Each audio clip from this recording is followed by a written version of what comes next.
You know, I said I wasn't gonna do too much of this car. So here I am, naturally doing too much of this car. So behind the bumper here was a little project I decided to take on. And if you look very closely, you might be able to spot where I've been working. And maybe you haven't quite figured out exactly what you're looking at yet, but no worries, that's what this video is for. Because it is Florida, because it is hot, intake temps, turbo cars, very wimpy little factory intercoolers, never a good time. Kills all your power, hot air in, hot air out, not good. While of course I could upgrade the intercooler, I just never really fully agreed with having to upgrade your intercooler, and up to a certain point, then it's necessary. But on very mild street cars, is it necessary? Is there a better way? Because let's be real, I don't care how big the intercooler is, the best it's ever going to do is just make the air going through it as cool as it is outside. If it's 100 degrees outside because it's Florida, there's not that much benefit other than getting it from 130 to 100 degrees.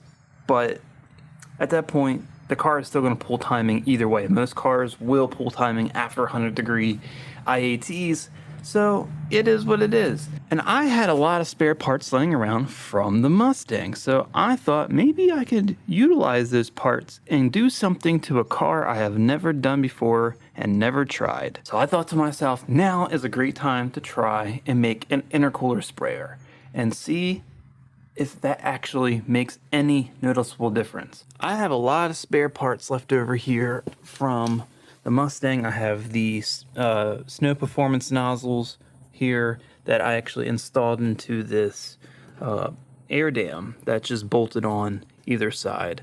All of the lines are run right under here. It's nice how this car is, so I can do that.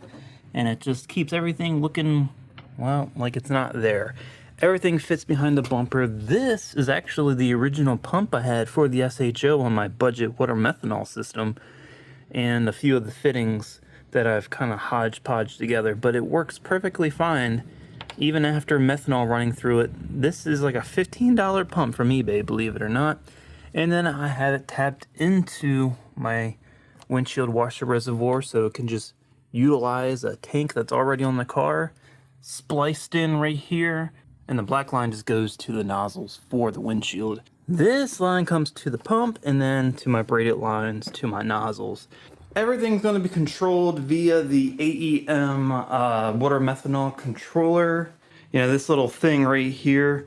So I'm going to put this to use. And that way, every time that I get in boost, it will just mist the intercooler nicely. And hopefully that will get it to stay in a nice range. See, as long as the car's moving and you're not in boost, IETs are within 10 degrees of ambient, which is perfectly fine. That's actually pretty good, considering an open element filter.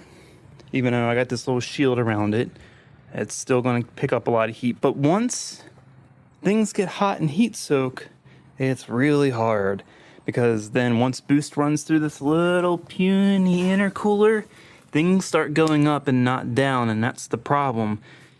So hopefully this will fix that problem. And for the most part, I got all the work done. I'm just buttoning up a few small things to just make everything look nice and the fit and finish and all that. And then I can test it, because I haven't done that yet. And that's probably important. I gotta finish up some of the wiring, so I'm just using one of these, you know, fuse tap circuit adder thingies, so I can add a switch 12 volt source to the system. And once I do that and button up a couple lines, maybe we'll get to test this real quick. Short and sweet. Wrong. All right, I think I got the last bit of wiring finished up. So go ahead and plug our controller in. See if we have power. Oh, hold on. Need two hands for this. There we go. Now we should be all right. We should have power to this. Once I turn the ignition on, I can just reach my hand, do a little reach around over here to the ignition. Go ahead and just... Nothing? We have no power. Well, here I am thinking that was gonna be quick, simple, and easy, but obviously something's not right. A few minutes later. All right, I think I figured this out. Let's go ahead and hit the ignition on one more time. There we go. That's what I'm talking about. Now, one thing I should have to do, or I could do, if I hit this test button, it should cycle the pump. Yep, and it started to spray. So I'm gonna set you up here so you can get a good look for me and see how everything's working.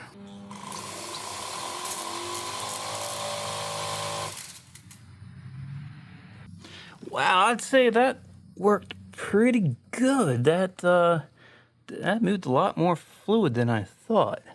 So, of course, I just kind of just blasted it up this way. But the idea is when the car is moving, it's going to push everything that way. Of course, if I have to make some adjustments and put an elbow on the nozzles and actually just face them straight into the intercooler, I will. But I mean, it's working and it's moving a crap ton of fluid.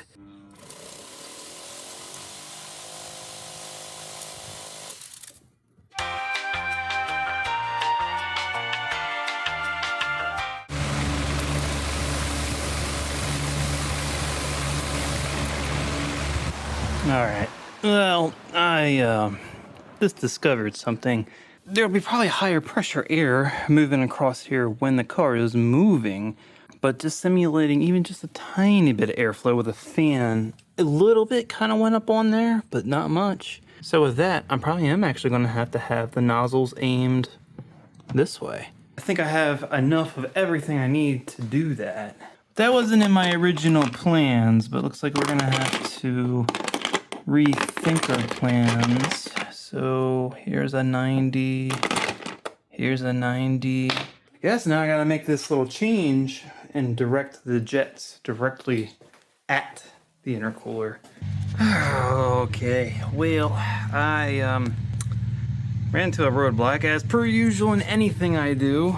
And I thought I had the right fittings. I just need a 1/8 inch NPT coupling male to male, so I can take two of these 90s and put them together so I can have it basically be like that, right? And then that's going to aim straight into the intercooler, so that would be ideal. Yeah, what have we learned? Well, I'm an idiot. I haven't learned that. I knew that. And I like torturing myself with cars. I also knew that, so we've learned nothing. We've learned nothing. So after a little bit of work, I think that's looking a whole lot nicer. It's elevating the nozzles, and that should put it at a straight path for the intercooler. Not too shabby.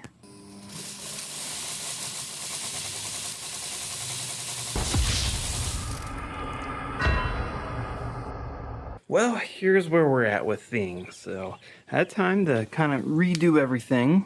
And this is kind of the solution I've come to. I also don't believe this is ideal, but this works a lot better than what was going on originally. When I reconfigured these and put the nozzles directly at the intercooler, it just like sprayed a tiny little circle because they're so close. I'm like, well, that doesn't work. So I'm like, I don't want to drill any more holes because it'd be more ideal to have them spaced out further if I'm going to do it like this. But this actually works fine. It actually covers pretty much the whole center of the intercooler and gets it really wet. So that's probably going to work. It's not the best because I wanted to try to get as maximum coverage as possible. But considering all things, I think this is a solution that I'm going to settle with for now and see how well it goes. But otherwise, it's done, man. Nozzles are installed. Placement's not ideal, but it works pretty good. Pump, everything works. I have no problems over here. I still have windshield wiper fluid coming out where it's supposed to go. Wiring, not ideal. I need to get some loom and cover it up. As you can see, got this wire just going all over the place. But once I get some loom, that will look nicer. And then inside, I have the controller tucked away up in there, nice and hidden, nice and clean. So that way I can just take my fused panel cover and Something like that. Now you don't even know it's here. Now the last step is getting this bumper back on, which isn't that big of a deal. And then I guess we can go and do the most important part of all of this. Seeing how this actually works. Let me get this bumper back on and we'll have some fun.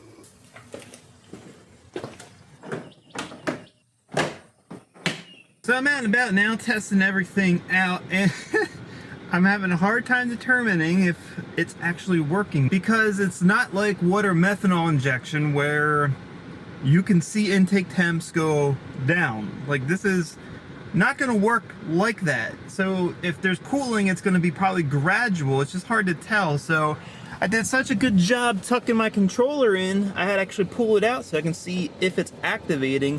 I just checked the nozzles. They do feel wet, but it's hard to tell. So we're gonna go ahead and take a look at the controller here as we drive and see if it's working, if it's being activated by boost. Let's look at our controller.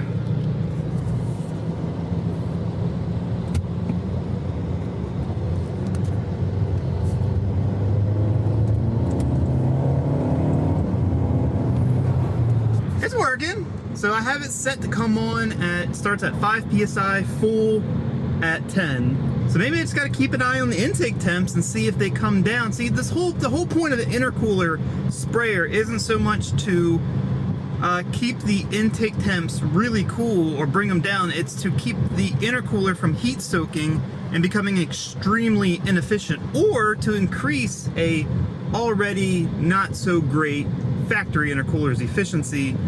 It's still not going to have a drastic cooling effect like spraying water methanol straight into the intake, which I'm trying to avoid with this car, at least until it's out of warranty, and then maybe. But that's why I was going with this approach. It's a lot less intrusive, I should say.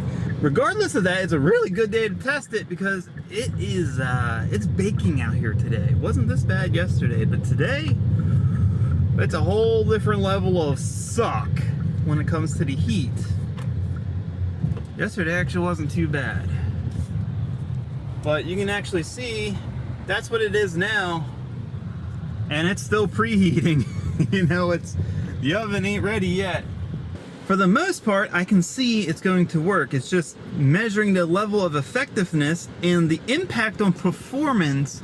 That's the true question. And for that answer, you're gonna have to wait for the next video. So in the next video, I'm gonna cover all of that, and we're gonna see exactly how effective an intercooler sprayer is, especially with a stock intercooler and really hot weather. So that's gonna be fun to see. But until that video, it's gonna finally wrap it up here for this video. If you liked the video, please give it a thumbs up, share with everyone you know. If you want some more content like this and you haven't already, go ahead and subscribe to the channel. Keep a look out for our next Karz Kreated video.